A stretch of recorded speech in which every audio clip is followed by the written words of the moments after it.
வணக்கம். நான் doctor Dayananda Srinivasan, cancer surgeon. நம்ம இந்த கேன்சர் பேஷண்ட் சீரீஸ் பார்த்துட்ருக்கோம் இல்லையா? அதில் ஒரு இன்ட்ரெஸ்டிங்கான கேஸை தான் இன்றைக்கி டிஸ்கஸ் பண்ண போகிறோம்.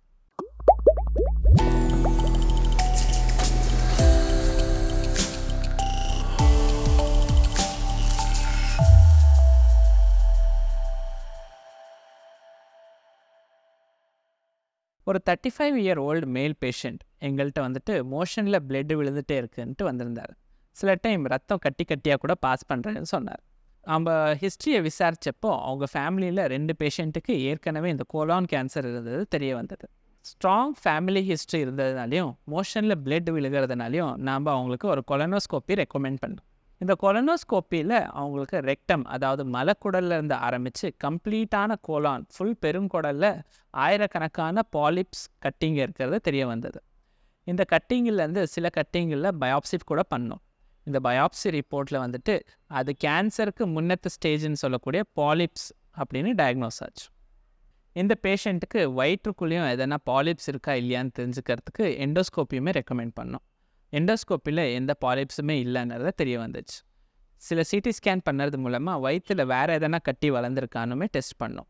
வேறு எங்கேயும் கட்டி இல்லைன்னு தெரிஞ்சதுக்கப்புறமா பேஷண்ட்டுக்கு ஃபேமிலியல் பாலிபோசிஸ் சிண்ட்ரோம் இருக்குதுன்னு நம்ம டயக்னோஸ் பண்ணோம். இது ஒரு ஜெனட்டிக் கண்டிஷன்னு சொல்லுவோம். இந்த மாதிரி ஜெனட்டிக் கண்டிஷன் இருக்கக்கூடிய பேஷண்ட்ஸ்க்கு என்டையர் கோலானில் மல்டிபிள் பாலிப்ஸ் வளரக்கூடிய ரிஸ்க் அதிகமாக இருக்கும். இந்த பாலிப்ஸில் சிலது வந்துட்டு கேன்சராக மாறக்கூடிய ரிஸ்க் அதிகமாக இருக்கும். இந்த பேஷண்ட்டுக்கு இதை பற்றி எல்லாம் கவுன்சிலிங் பண்ணதுக்கப்புறமா அதுக்கான தீர்வாக மலக்குடல் மற்றும் கோலானை கம்ப்ளீட்டாக ரிமூவ் பண்ணக்கூடிய சர்ஜரியை அட்வைஸ் பண்ணணும். அதை நம்ம டோட்டல் ப்ராக்டோகோலெக்டமின்னு சொல்லுவோம். இந்த பேஷண்ட்டில் நம்ம கவனிக்க வேண்டிய சில விஷயம் என்னன்றது இப்போ நம்ம பார்க்கலாம். இந்த ஸ்ட்ராங் ஜெனட்டிக் ஹிஸ்ட்ரி இருக்கக்கூடிய பேஷண்ட்ஸில் வந்துட்டு கோலானிக் கேன்சர்ஸ் கண்டினியூஸாக ஃபேமிலியில் ரன் ஆகக்கூடிய ரிஸ்க் அதிகமாக இருக்கும். இந்த மாதிரி ரிஸ்க் இருக்கக்கூடிய பேஷண்ட்ஸ்க்கு வந்துட்டு நம்ம ரெகுலராக once in 3 years colonoscopy surveillance பண்ணுறது ரொம்ப முக்கியம்னு சொல்லுவோம். இந்த கொலனோஸ்கோப்பி பண்ணுறது மூலமாக பாலிப்ஸ் டிடெக்ட் ஆகிறப்பெல்லாம் அந்த பாலிப்ஸை நம்ம ரிமூவ் பண்ண முடியும். இந்த ஃபேமிலியல் பாலிபோசிஸ் சிண்ட்ரோம் இருக்கக்கூடிய பேஷண்ட்ஸ்க்கு இந்த கோலானை தவிர மற்ற இடத்துலையுமே கட்டி வளரக்கூடிய ரிஸ்க் அதிகமாக இருக்கும்.